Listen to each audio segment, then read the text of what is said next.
जिहाद शब्द का जिक्र आपने कई बार सुना होगा, जिसका अर्थ भले ही आपको कुछ और समझाने की कोशिश की गई हो, लेकिन असल में इसका मौजूदा अर्थ बस काफिरों का खात्मा या फिर किसी प्रकार इस्लाम का कबूलनामा है। यह काफिर मुसलमानों को छोड़कर कोई भी हो सकता है, चाहे वो हिंदू हो, सिख हो, ईसाई हो या फिर किसी और धर्म को मानने वाले। और इसका प्रमाण भी हमें आए दिन मिलता रहता है। जिहाद की जो किताबी जानकारी हमें बताने की कोशिश की जाती है, असल जिंदगी में उसका कोई अर्थ नहीं निकलता। मौजूदा स्थिति ये किताबी परिभाषा कितना फिट बैठती है, ये कुछ घटनाओं और उससे जुड़ी वायरल वीडियो के माध्यम से जानने की कोशिश करेंगे, जिसमें नीचता की सारी हदों को पार कर दिया गया है। और शायद आप भी मुस्लिम युवक की इस हरकत को देखकर मुसलमानों से नफरत करने लगेंगे। नमस्कार, आप देख रहे हैं कैपिटल टीवी उत्तर प्रदेश की स्पेशल स्टोरी और मैं हूं आपके साथ रोहित कुमार।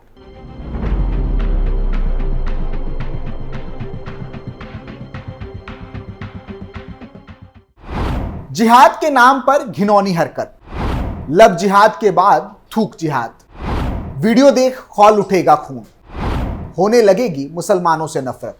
आपने लब जिहाद जरूर सुना होगा, जो कि कोई नया शब्द नहीं बल्कि सालों से इसकी चर्चा और इस पर विवाद होता आया है। लेकिन इन दिनों एक दूसरे जिहाद की चर्चा हो रही है, वो है थूक जिहाद यानी कि स्पिट जिहाद। इन दिनों सोशल मीडिया पर एक वीडियो बड़ी तेजी के साथ वायरल हो रहा है, जिसमें एक मुस्लिम नाई थूक लगाकर एक युवक के चेहरे पर मसाज कर रहा है। यह वीडियो उत्तर प्रदेश के शामली जिले के थाना भवन थाना क्षेत्र का बताया जा रहा है। वीडियो सामने आते ही पुलिस ने मुकदमा दर्ज कर आरोपित को गिरफ्तार कर लिया है। वहीं सोशल मीडिया यूजर्स भी इसको लेकर सवाल उठा रहे हैं। वायरल वीडियो में दिख रहा है कि मुस्लिम नाई एक युवक के चेहरे पर मसाज कर रहा है। मसाज के दौरान वह बीच बीच में युवक के चेहरे पर थूक भी लगा रहा है। वीडियो देखिए।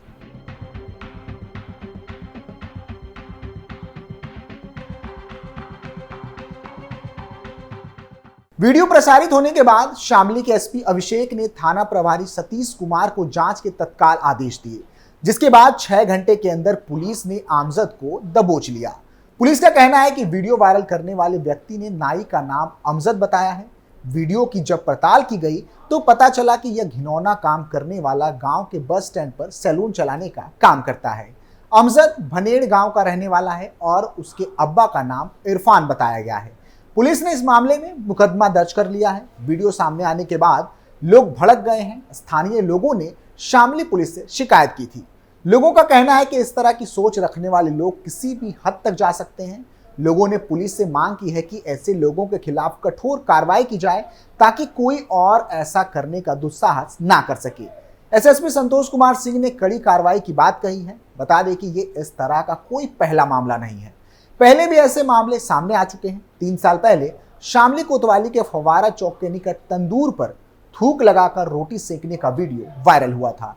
इतना ही नहीं, फूलों में थूक लगाकर बेचना भी एक जिहादी ट्रेंड का हिस्सा बन चुका है। बीते साल फूलों में थूक लगाकर उसे बेचने का वीडियो भी वायरल हुआ था। वीडियो देखिए। बोलो ना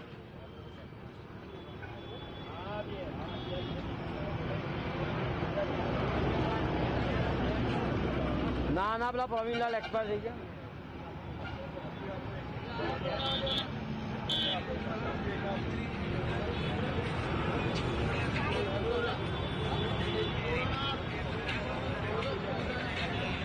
મોડેથી ફૂલો તોડી અને એને હાર બનાવ્યો। હવે આ હાર આપણે આપણા ભગવાનને ચડાવવાનો। જો આપણે મોડેથી ફૂલો તોડે એ તોડી જો। अब सवाल यह है कि आखिर ये किस तरह का जिहाद है और किस प्रकार ऐसे लोगों पर भरोसा किया जा सकता है, जिनकी मानसिकता इतनी गंदी और हरकतें इतनी घिनौनी हो। थूक लगाकर खाना, थूक लगाकर फेस मसाज, थूक लगाकर हेयर कट, थूक की फूल माला। आखिर जिहादियों की जूठी माला भगवान पर कैसे चढ़ाई जा सकती है? क्या इनसे निपटने का कोई रास्ता है? अब ऐसी स्थिति में मुसलमानों के प्रति अगर नफरत बढ़ती है तो कुछ लोग इस पर सवाल उठाएंगे और कहेंगे कि मुसलमानों के साथ भेदभाव हो रहा है।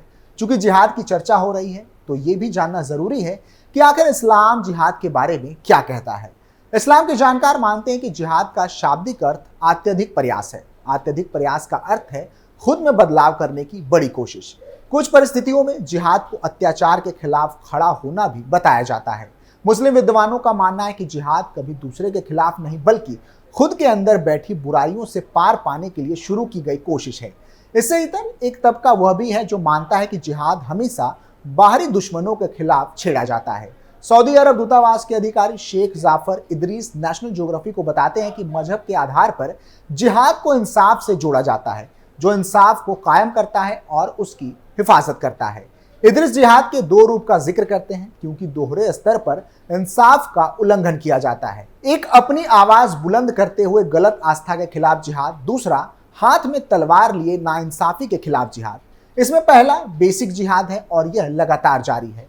जानकार मानते हैं कि जिहाद का दुरुपयोग भी काफी हुआ है। अब इसे आतंकवाद से जोड़कर देखा जा रहा है क्योंकि जिहाद की आड़ में खून खराबा और हिंसा को वाजिब ठहराने का प्रचलन देखा जा रहा है। इस्लाम में यह तबका बेहद छोटा है जो आतंकवाद या हिंसा से जिहाद को जोड़ता है।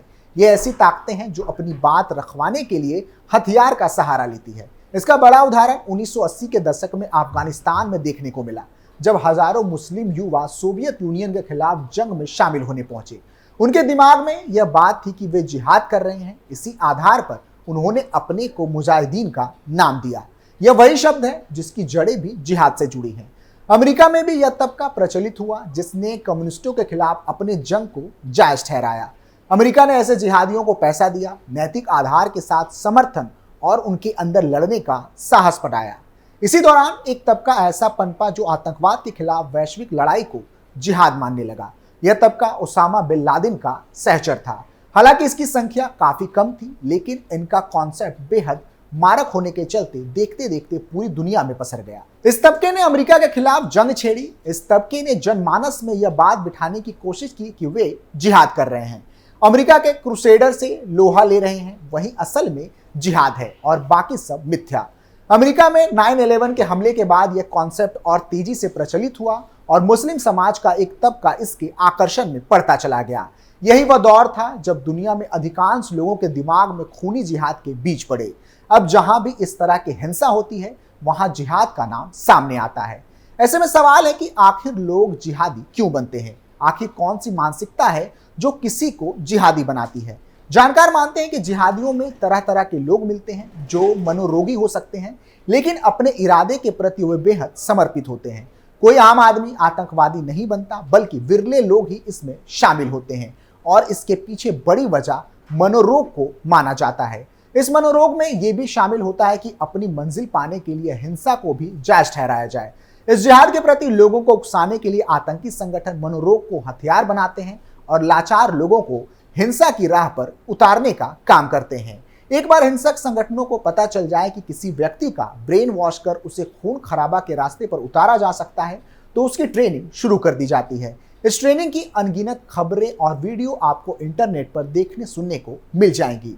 ट्रेनिंग के दौरान लोगों को ज्यादा कट्टर, चरमपंथी बनाने और हिंसा के लिए तैयार करने पर ध्यान दिया जाता है। आगे चलकर हथियारों की ट्रेनिंग और अलग अलग बम विस्फोटकों के इस्तेमाल के लिए तैयार किया जाता है। कश्मीर जैसे स्थानों पर जहां हिंसा की राह पर उतरे युवा बाद में मुख्य धारा में लौटे और अपनी कहानी बयां की, ये युवा बताते हैं कि उन्हें किस कदर गुमराह किया जाता रहा और हिंसा की चलती फिरती मशीन बनाई जाती रही। अब चूंकि जिहाद को मुस्लिम धर्म गुरुओं ने एक हथियार की तरह यूज करना शुरू कर दिया है, इस कारण आम मुसलमान भी इस चंगुल में फंसते चले जा रहे हैं, या फिर ये कहें कि जानबूझकर हिंदुओं से नफरत करना सिखाया जा रहा है और फिर यही लोग थूक जिहाद जैसी चीजों को अंजाम देते हैं। फिलहाल के लिए इतना ही। आप देखते रहिए कैपिटल टीवी उत्तर प्रदेश। नमस्कार।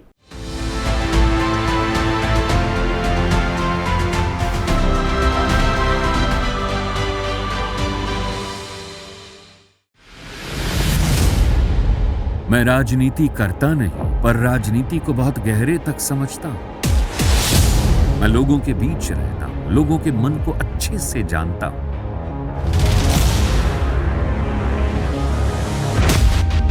पब्लिक और पॉलिटिक्स की हर नब्ज को खूब पहचानता हूं।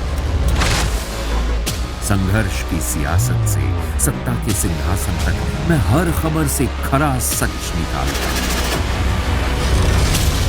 ना कोई दौड़, ना कोई race. Capital TV, Uttar Pradesh.